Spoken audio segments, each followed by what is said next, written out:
Eu sou o professor Inairo Gomes, Francisco Inairo Gomes.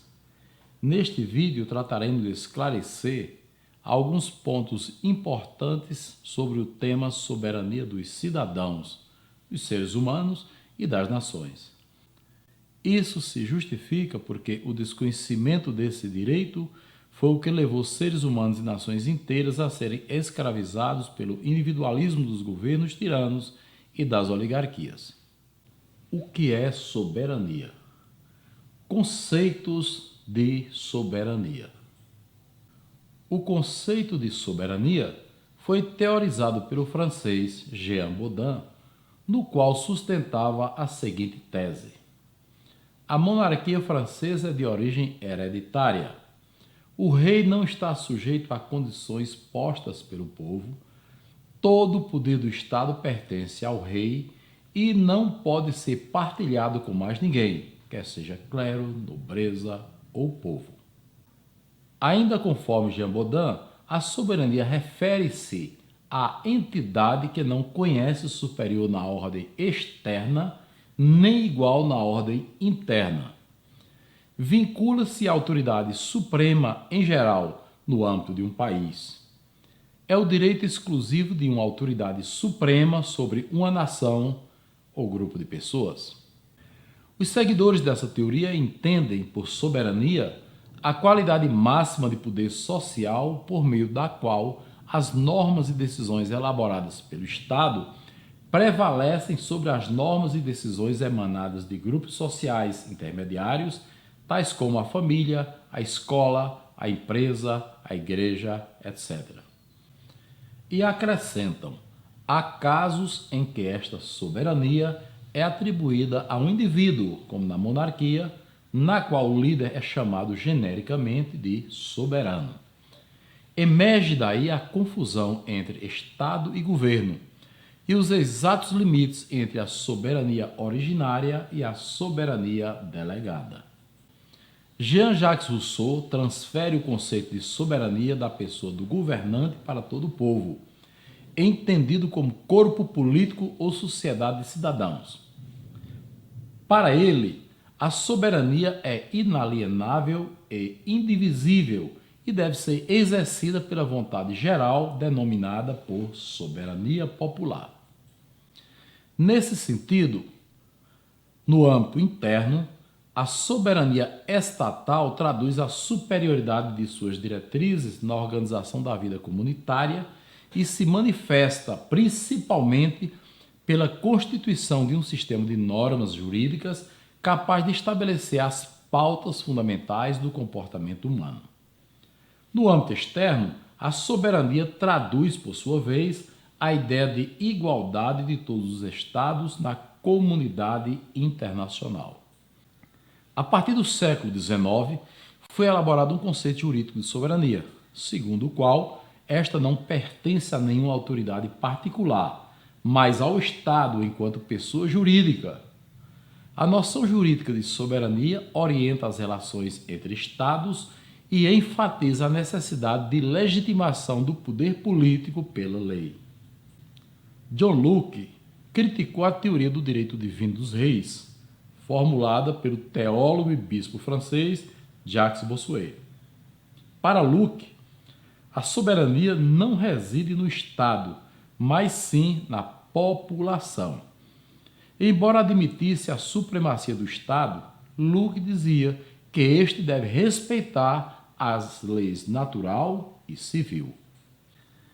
Thomas Hobbes, filósofo inaugurador da tradição contratualista, fundada no artifício filosófico Estado de natureza, contrato, Estado político, também dá sua explicação sobre a soberania do Estado moderno.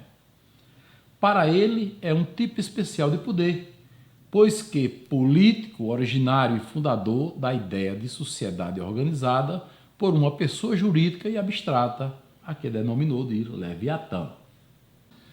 Para Hobbes, o Leviatã é materializado por um governo constituído por um homem, na monarquia, ou por uma assembleia de homens, na aristocracia ou democracia. E a vida humana é um direito natural inalienável que deve ser protegida acima de qualquer outro direito.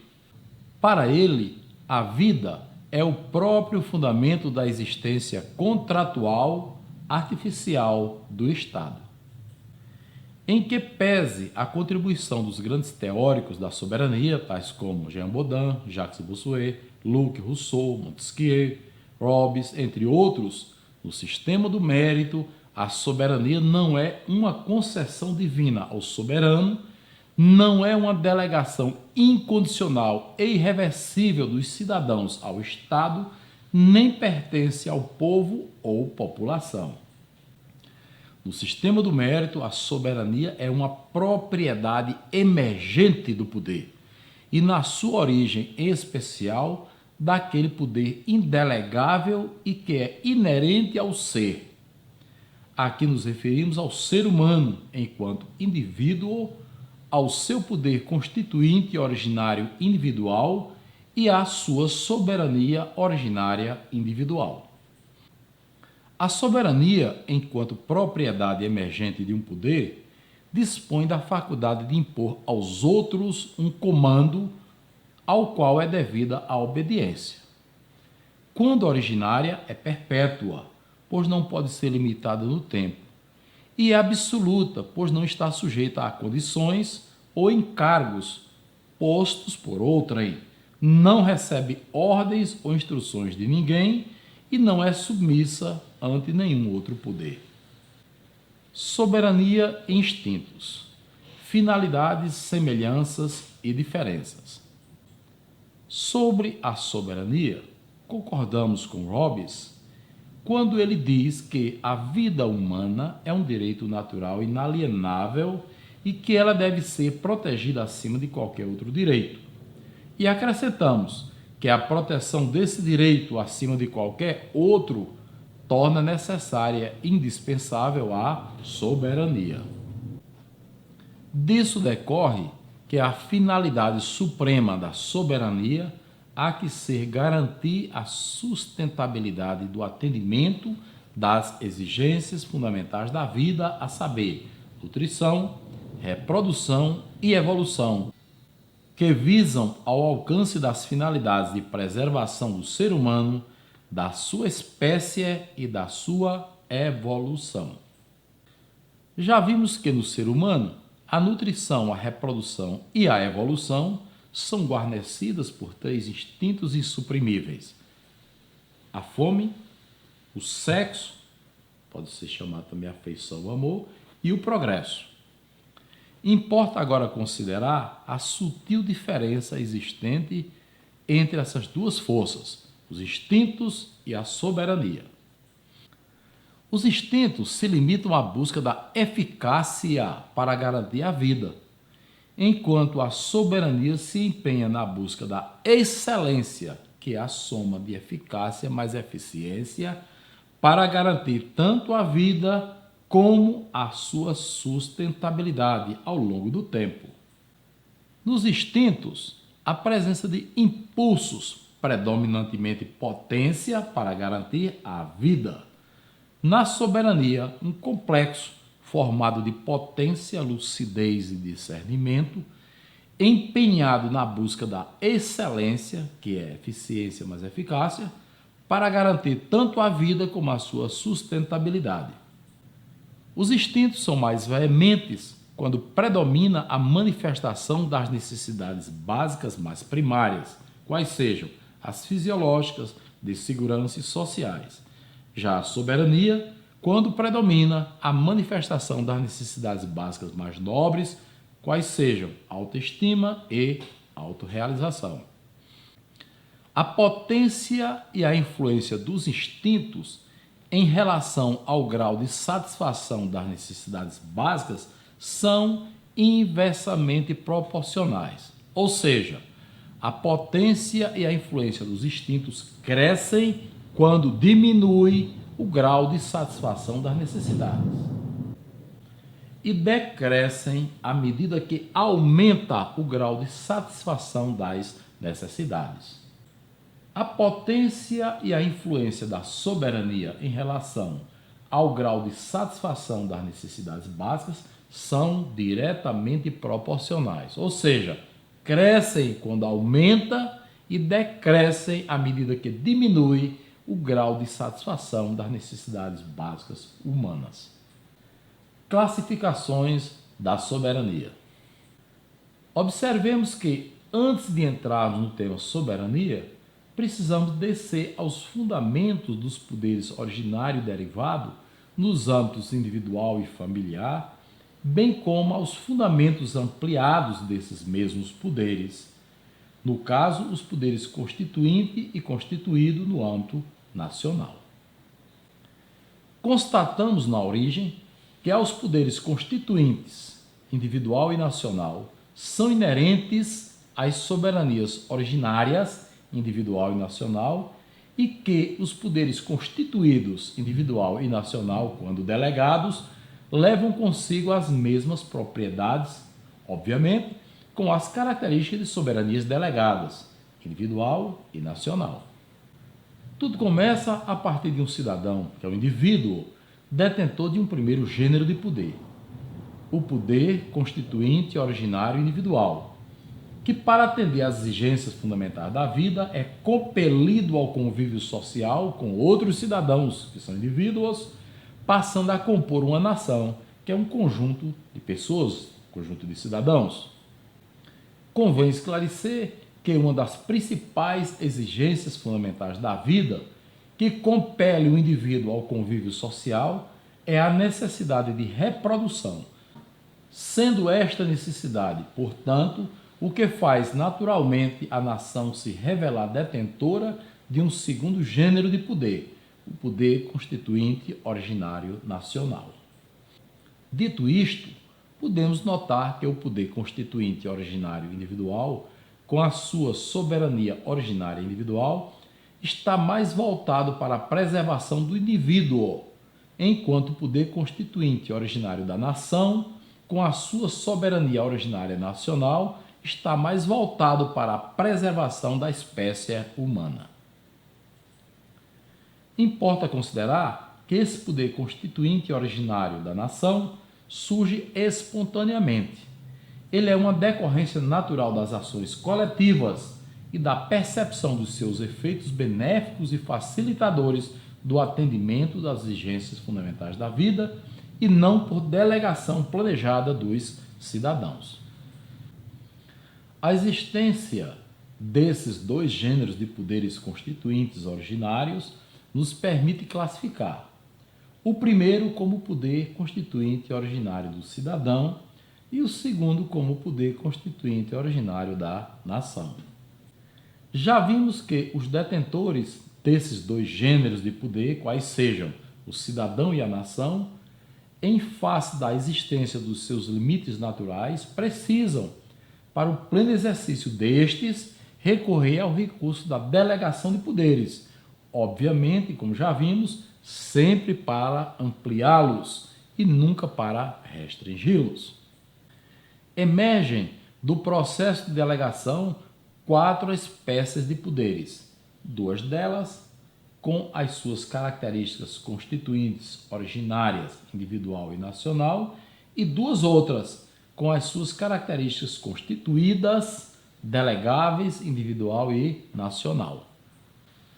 Podemos assim classificar os poderes segundo as características em 4 espécies, a saber: primeiro, poder constituinte originário individual. Segundo, poder constituinte originário nacional. Terceiro, poder constituído delegado individual. E quarto, poder constituído delegado nacional. Considerando-se que a cada uma das espécies de poder corresponde uma espécie de soberania, podemos concluir que existem 4 espécies de soberanias, a saber, 2 originárias indelegáveis e 2 derivadas e delegáveis.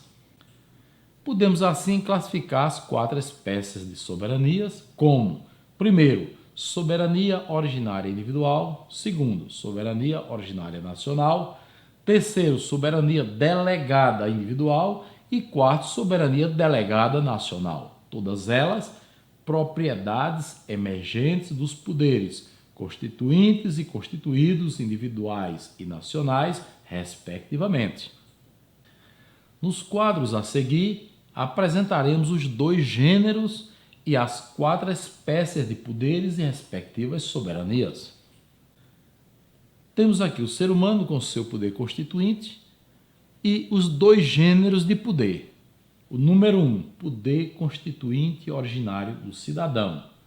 E o somatório dos poderes dos cidadãos vai dar o número 2, que é o poder constituinte originário da nação. Desses dois gêneros de poder, 1 e 2, quais sejam o poder constituinte originário individual, que é indelegável, e do poder constituinte originário nacional, que também é indelegável, observemos no quadro a seguir que dos poderes constituintes originário, individual e nacional emanarão as duas outras espécies de poder a seguir. Temos ali que do poder constituinte originário, individual e indelegável emerge o poder constituído delegado individual, que é um mandato temporário. E o número 2, poder constituinte originário nacional, que é indelegável, dele emana o poder constituído delegado nacional, que também é um mandato temporário. Veja só que as 4 espécies de poderes, poder constituinte originário individual indelegável, poder constituinte originário nacional também indelegável, e o poder constituído delegado individual e o poder constituído delegado nacional, ambos como mandatos temporários. Observemos no quadro a seguir que de cada uma dessas 4 espécies de poder emanam 4 espécies de soberanias, a saber, temos ali o ser humano com seu poder constituinte. Tá? Aqui na coluna 1, 4 espécies de poderes, como vimos, o poder constituinte originário individual, o poder constituinte originário nacional, o poder constituído delegado individual e o poder constituído delegado nacional. Abaixo da seta 1, as 4 espécies de poderes. E vemos na seta 2 a indicação das 4 espécies de soberania. Donde, do poder constituinte originário individual, emana a soberania originária individual. Do poder constituinte originário nacional, emana a soberania originária nacional. Do poder constituído delegado individual, emana a soberania delegada individual. E do poder constituído delegado nacional, emana a soberania delegada nacional, sendo que as 2 primeiras são perpétuas e a terceira e a quarta são temporárias. O quadro a seguir é a síntese dos diversos quadros já apresentados. Ali nós temos os 2 gêneros de poder, as 4 espécies de poderes e as 4 espécies de soberania. Se você quiser se deter mais detalhadamente a analisar esse quadro, dê uma pausa e você analise detalhadamente. Conhecidas as 4 espécies de soberanias, importa agora conhecer seus elementos e naturezas. De início, esclarecendo que os elementos inerentes às 4 espécies de soberanias são iguais, enquanto as suas naturezas são diferentes, tanto nas soberanias originárias como nas soberanias delegadas. Vejamos. Nós temos ali soberania originária individual, nacional, a soberania delegada individual e a delegada nacional. Pois bem, os elementos inerentes às 4 espécies de soberania são esses aí: os prazos, os poderes, as condições, os limites geográficos onde essas soberanias se manifestam, que pode ser no lar ou no país, o âmbito de atuação da soberania e a sua legitimidade. Vamos ver a soberania originária individual. A soberania originária individual, inerente ao poder constituinte originário individual, é a força que confere ao cidadão a prerrogativa de exercer direta ou indiretamente o direito à vida, que é o mais importante de todos os direitos, além de outros direitos, que de modo ilimitado e individual, eticamente, podem e devem ser exercidos. Quando tratamos do tema o ser, a vida e o poder, observamos que as limitações naturais do ser exigiram a criação do poder constituído individual e, por consequência, da soberania delegada individual. Percebemos ali que, ao serem criados o poder constituído e ato contínuo, a soberania delegada, o ser humano incontinente passou a exercer sobre ambos um direito, donde podemos concluir que o ser investido do poder constituinte tem o condão de criar outros poderes e direitos, bem como exercer e delegar os direitos e poderes por ele mesmo criados. Vemos assim que são o poder constituinte individual e a soberania originária individual a ele inerente que conferem as prerrogativas de exercício de direitos subjetivos e, malgrado o respeito à liberdade do ser, que torna o exercício dessas prerrogativas facultativa, ipso facto espera-se o cumprimento de deveres. O exercício de direitos subjetivos e a observância dos respectivos deveres nascem no campo da ética e se propagam pelos campos da política e da economia, impactando os âmbitos da moral, da cidadania e da gestão pública e privada, onde os resultados e consequências positivas ou negativas se materializam. O peso dos benefícios e malefícios nesses casos depende dos níveis de exercício, abdicação, cumprimento e inobservância de direitos e deveres, mormente dos vinculados ao rol dos princípios da dignidade da pessoa humana, da cidadania, dos valores sociais, do trabalho e da livre iniciativa e do pluralismo político. E se assim há de ser em relação a esses princípios, muito mais em relação ao princípio da soberania, de onde provém as suas essências. Daí a importância de conhecermos as características inerentes à soberania originária individual, refletidas nos elementos e naturezas detalhados nos quadros a seguir.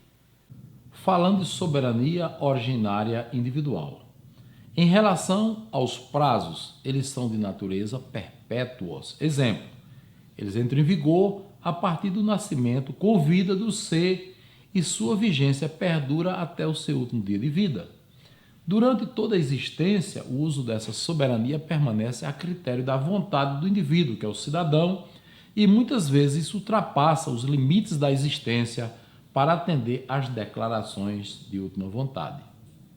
Quanto aos poderes, eles são de natureza plenos e inespecíficos. Exemplo, a plenitude e a não especificidade dos poderes dessa espécie de soberania decorre do direito à vida e à liberdade do ser, em respeito à sua vocação, talento, missão e diferenças individuais. Durante toda a existência, o exercício dessa soberania permanece a critério da vontade do indivíduo, que é o cidadão, e a ninguém é dado o direito de tutelá-la. Quanto às condições, elas são de natureza incondicionais. Exemplo, durante toda a existência, somente ao ser compete, segundo as suas conveniências, estabelecer as condições para a manifestação dessa soberania, pois somente a ele cabe pagar o preço pelos benefícios e malefícios dos seus atos, ou seja, assumir a responsabilidade moral pelo bom ou mau uso da sua liberdade. Os limites geográficos da soberania originária individual, logicamente em relação ao lar, que é o ponto de referência, elas são de natureza absoluta e condicionada. De natureza absoluta no âmbito interno e na natureza condicionada no ambiente externo. A natureza absoluta da soberania no lar vai do infinito até o limite ético a partir de quando envolve outros seres. E a natureza condicionada dessa soberania se submete ao limite ético e à moral e às leis consentidas do ambiente externo. Quanto ao âmbito de atuação, a soberania originária individual são de natureza nacional ou internacional. Nacional, logicamente, dentro do país, internacional, fora do país.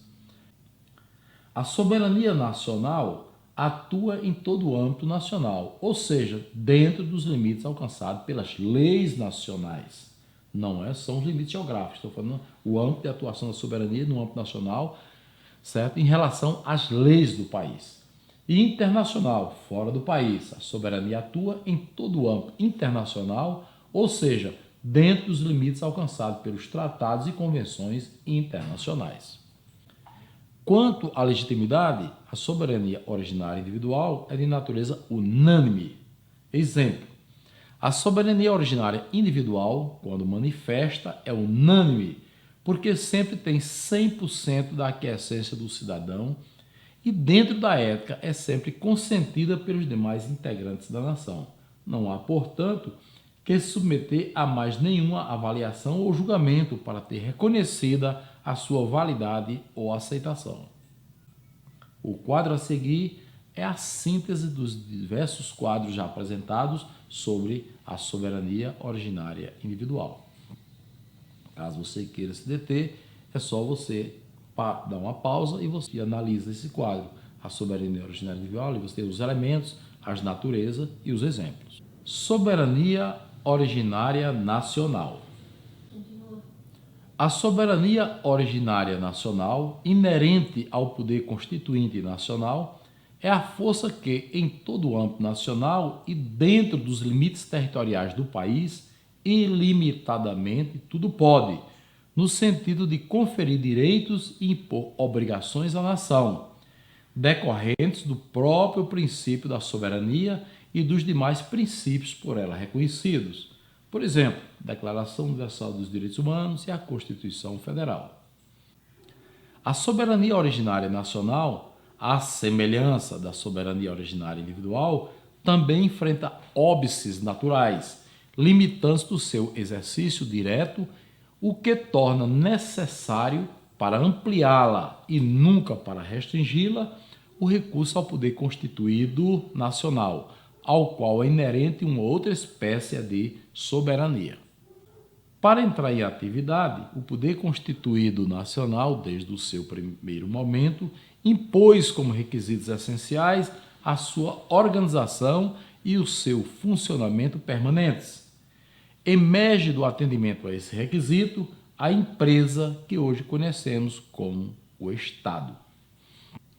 Em que pesa os benefícios que a criação do Estado proporcionou à sociedade, desde o momento primeiro da sua concepção, ele trouxe consigo e conserva ainda hoje um grave erro no seu projeto original, que foi a estruturação do poder constituído sem a indispensável estruturação do poder constituinte, que é o poder maior.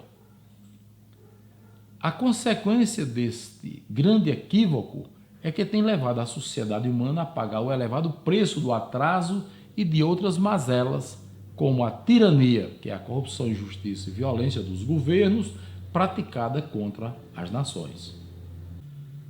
Em sendo a soberania originária nacional a propriedade emergente do poder constituinte nacional, que lhe dá o condão de poder máximo de uma nação, há que ser ele, portanto, o controle externo por excelência do segundo maior dos poderes de uma nação, que é o poder constituído. E se a estruturação do poder constituído nacional é condição sine qua non para o seu exercício e bom funcionamento, muito mais o será a organização e funcionamento permanentes do poder constituinte nacional, para que este possa exercer total e indelegável controle sobre o poder constituído nacional. Só assim erradicaremos a trilogia corrupção, justiça e violência, que é o grande mal do milênio, que é a tirania dos governos sobre as nações e, principalmente, a desbragada corrupção resultante da usurpação das nossas soberanias originárias, individual e nacional. Nos quadros a seguir, veremos as características da soberania originária nacional, com os seus elementos e naturezas, dando-nos a luz e as dicas necessárias para um posicionamento lúcido no momento crucial da delegação de poderes e começo do indispensável exercício dos direitos inerentes à cidadania. Falando agora sobre soberania originária nacional, veremos que os seus prazos são de natureza perpétuos. Exemplo: entra em vigor a partir do surgimento da nação e sua vigência perdura até o seu último dia de existência. Durante toda a sua existência, o uso dessa soberania permanece a critério do que conhecemos como a vontade soberana da nação.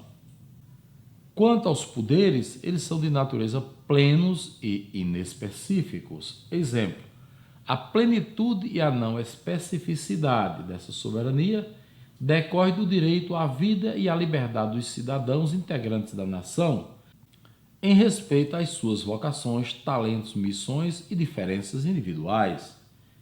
Durante toda a existência, o exercício dessa soberania permanece a critério da vontade soberana da nação, e a ninguém é dado o direito de tutelá-la.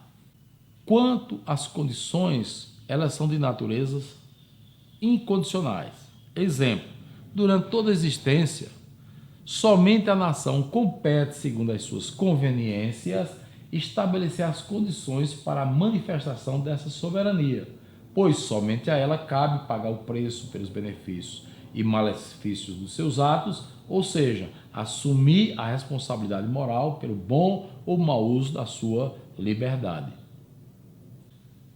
Quanto aos limites geográficos, que logicamente parte como referência o país, a soberania originária nacional, elas são de natureza absoluta no âmbito interno e condicionada no ambiente externo. Exemplo, absoluta no âmbito interno. A natureza absoluta da soberania no país vai do infinito até o limite ético a partir de quando envolve os cidadãos. E a sua natureza condicionada no ambiente externo.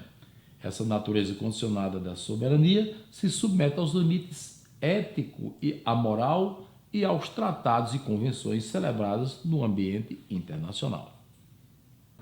A soberania originária nacional tem seu âmbito de atuação de natureza nacional e internacional. O âmbito de atuação da soberania originária nacional atua em todo o âmbito nacional, ou seja, dentro dos limites alcançados pelas leis nacionais.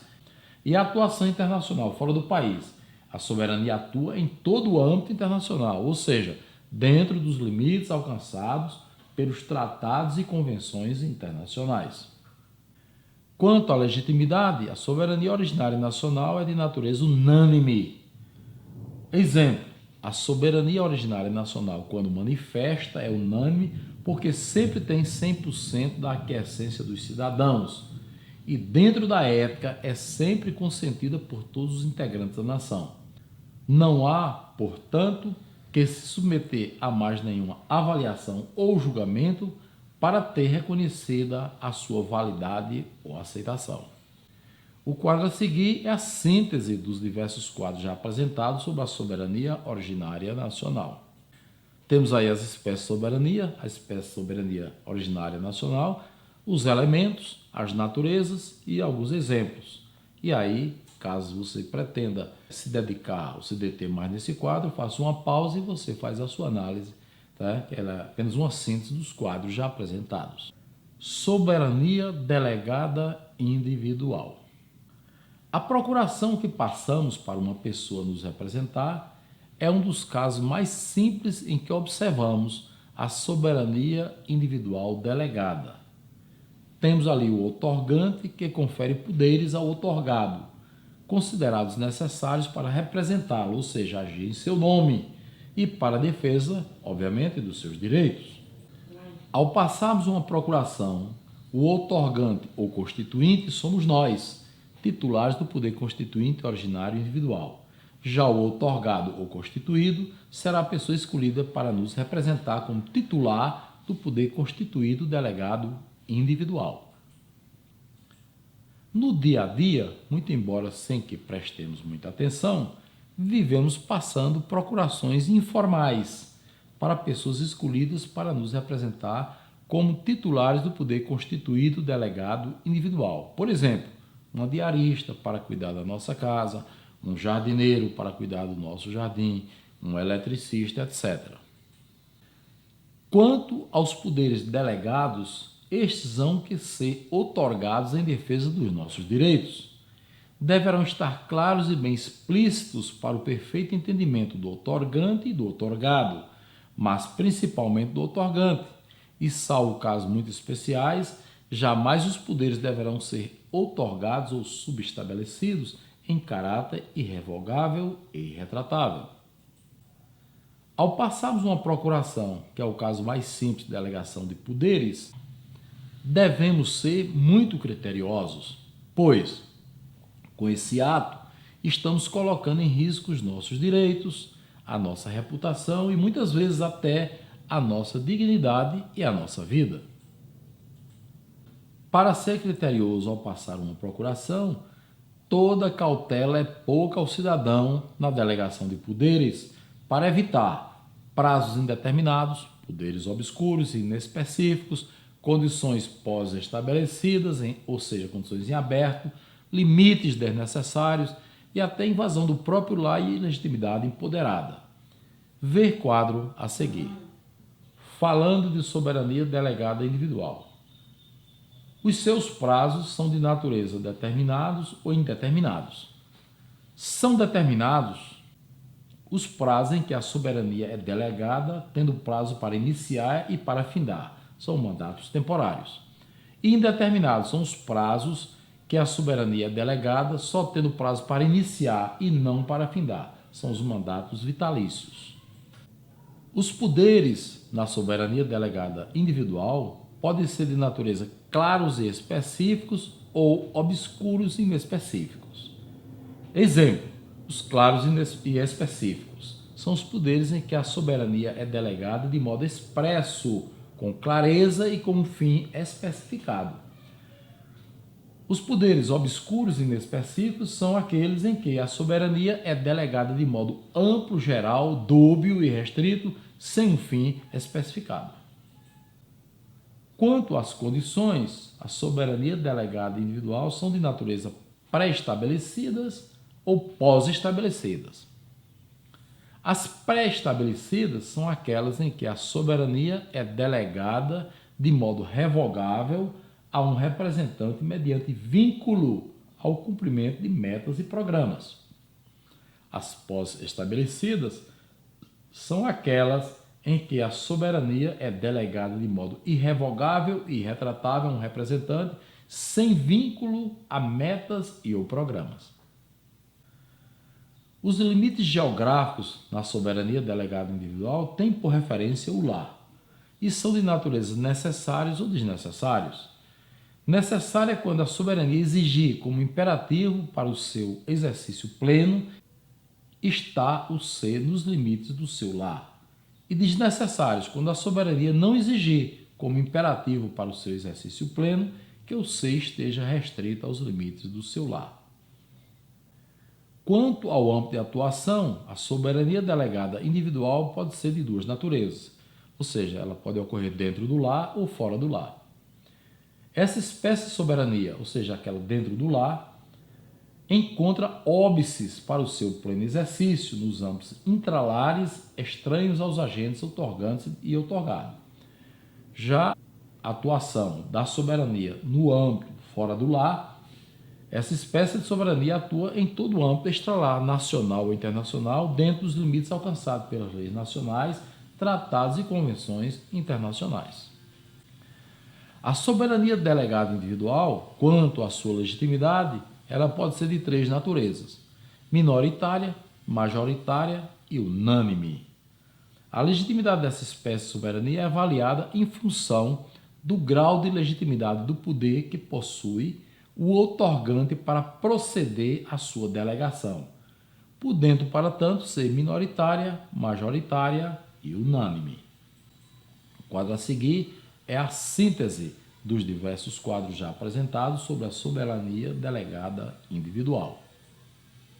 Você tem ali a soberania delegada individual, os seus elementos, as diversas naturezas. Caso você queira se deter mais a analisar este quadro, que é, na verdade, a síntese dos quadros já apresentados, só faça pausa e você vai analisá-lo.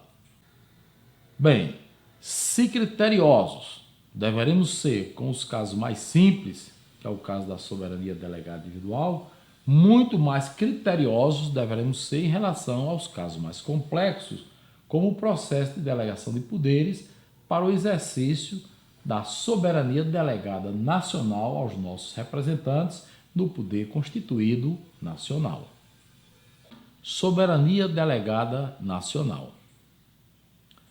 A soberania delegada nacional é a que os teóricos da soberania costumeiramente chamam de soberania do Estado. Na prática, essa soberania é a propriedade emergente contida no poder constituído da nação, a qual é delegada pela nação ao governo para gerir o Estado. O Estado é uma pessoa jurídica, um ser abstrato, fictício e desprovido de ânimo próprio para exercer poderes com soberania. Quando equivocadamente falamos em poder do Estado, em verdade é do poder do governo que estamos falando. O governo, este sim, tem ânimo próprio, porque é constituído de um conjunto de pessoas físicas, aptas, portanto, a exercerem, após receberem da nação, na condição de seus representantes, a delegação do poder denominado poder constituído nacional. Muito embora a delegação de poderes ao governo, ipso facto, implique na delegação de poderes a todos os integrantes da organização humana, que é o Estado, é impróprio afirmar que o exercício do poder compete ao Estado e não ao governo, pois isso tanto subtrai o mérito quanto isenta de culpa o governo pelo sucesso ou insucesso na sua gestão. O poder constituído nacional é um poder derivado, criado pela nação enquanto titular do poder constituinte nacional, e que, ao ser delegado aos governos, leva consigo a propriedade emergente e inerente à soberania delegada nacional. Esta é delegada porque emerge de um poder igualmente delegado. O processo de delegação de poderes para o exercício da soberania delegada nacional aos nossos representantes no poder constituído nacional, no Brasil e em várias partes do mundo, se dá através de eleições e mediante o exercício do voto. O momento da eleição e do exercício do voto, portanto, em face das repercussões e impactos que causa na vida nacional, exige de todos os cidadãos, ditos eleitores, preparo e muita responsabilidade, razão pela qual precisaria ser revestido de cautelas e cuidados para evitar leviandade e a banalização do voto. Nesse aparentemente simples ato de votar, o titular do poder constituinte originário individual, que é o cidadão eleitor, está passando uma procuração para um candidato que a partir daí passará a exercer um cargo investido do poder constituído nacional. Essas conclusões são elucidativas e explicam por que foi no processo de delegação de poderes que os detentores dos poderes constituintes, individual e nacional, ao nomear os seus representantes para o exercício dos poderes constituídos, individual e nacional, cometeram os grandes equívocos da humanidade ao longo dos tempos. A esses erros podemos acreditar, primeiro, o exercício arbitrário da soberania nos regimes autoritários, como as monarquias e as oligarquias. 2. Os desvios de finalidades dos estados. 3. A tirania dos governos manifesta em forma de corrupção, injustiças e violência contra cidadãos e nações. No processo de delegação de poderes, importa considerar, antes de tudo, que o titular do poder constituinte, ao credenciar um representante para o exercício do poder constituído, mantém consigo intacto todo o poder constituinte originário, que, como já vimos, é indelegável. Dessa forma, o credenciamento concedido pelo representado ao representante, seja qual for a modalidade, forma ou regime de governo em que ocorra, ele delega, transmite ou transfere tão somente poderes condicionados, parciais, específicos e temporários, ao qual denominamos mandato. Na prática, o mandato sempre foi e continua sendo uma delegação para o exercício do poder constituído e jamais do poder constituinte. Diferente de como afirmou o Hobbes e outros tantos teóricos da soberania, esta não é e nunca foi uma delegação de poderes a um soberano ou ao Estado em caráter incondicional, ilimitado, inespecífico ou irreversível. Para que tenhamos um governo ético à frente de Estado ético, no processo eleitoral, no exato momento do voto, os poderes a serem delegados já deverão estar explícitos de forma muito clara para o perfeito conhecimento e entendimento do eleitor quanto às suas causas, razões e repercussões. O mandato outorgado deverá restringir e condicionar o exercício dos poderes ao cumprimento de um programa previamente conhecido, aprovado e vinculado ao atendimento dos direitos do cidadão que o delegou. Os mandatos jamais serão irrevogáveis, negociáveis e ou transferidos, e muito menos o voto, dado a um certo candidato, poderá ser usado para eleger outro sem a aquiescência e ou conhecimento do eleitor, que é o cidadão. Isso, no entanto, não tem merecido as atenções dos cidadãos, e muito menos dos homens públicos e dos governos nos últimos tempos. O que temos visto é a banalização do exercício do voto, se contrapondo às responsabilidades crescentes que envolvem a delegação dos poderes gigantescos que esse ato representa. Para que tenhamos uma ideia mais clara da repercussão e dos impactos causados por esse aparentemente simples ato de votar, vejamos o elenco dos gigantescos poderes que, no momento do voto, estão sendo delegados. Primeiro, poder de cunhar e emitir moeda. Emitir dinheiro, gente. Fabricar dinheiro. Poder de fazer e revogar leis. Poder de criar e lançar impostos. Poder para gerir o Estado e criar cargos na maior empresa do país, que é o Estado. Poder para declarar a guerra e fazer a paz. A precaução que devemos ter diante do gigantismo dos efeitos das nossas decisões no aparentemente simples processo de delegação de poderes encontra luz e dicas importantes na análise das espécies, características, elementos e natureza da soberania delegada nacional, vistas, em síntese, nos quadros a seguir. Quanto aos prazos na soberania delegada nacional, eles são de natureza determinados ou indeterminados. Determinados são os prazos em que a soberania é delegada, tendo prazo para iniciar e para findar, são os mandatos temporários. E indeterminados são os prazos em que a soberania é delegada, só tendo prazo para iniciar e não para findar, são os mandatos vitalícios. Quanto aos poderes na soberania delegada nacional, eles são de duas naturezas. Podem ser claros e específicos e obscuros e inespecíficos.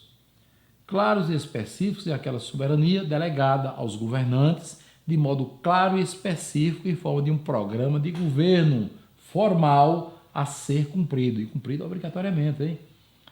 E obscuros e inespecíficos é aquela soberania delegada aos governantes de modo amplo, geral e restrito, com programa de governo informal a critério dos mandatários. É a forma equivocada, como estamos fazendo aqui no Brasil. Quanto às condições, a soberania delegada nacional pode ser de natureza pré-estabelecidas ou pós-estabelecidas. Pré-estabelecidas, exemplo, é aquela soberania delegada de modo revogável a representantes mediante condições de cumprimento de metas e programas de governo. E pós-estabelecidas é aquela soberania delegada de modo irrevogável e irretratável a representantes sem vínculo a metas e ou programas de governo. São as condições que nós também temos adotado aqui no Brasil. Quanto aos limites geográficos, a soberania delegada nacional ela tem o âmbito do país como referência. Elas são de duas naturezas, absoluta no âmbito interno e condicionada no âmbito externo.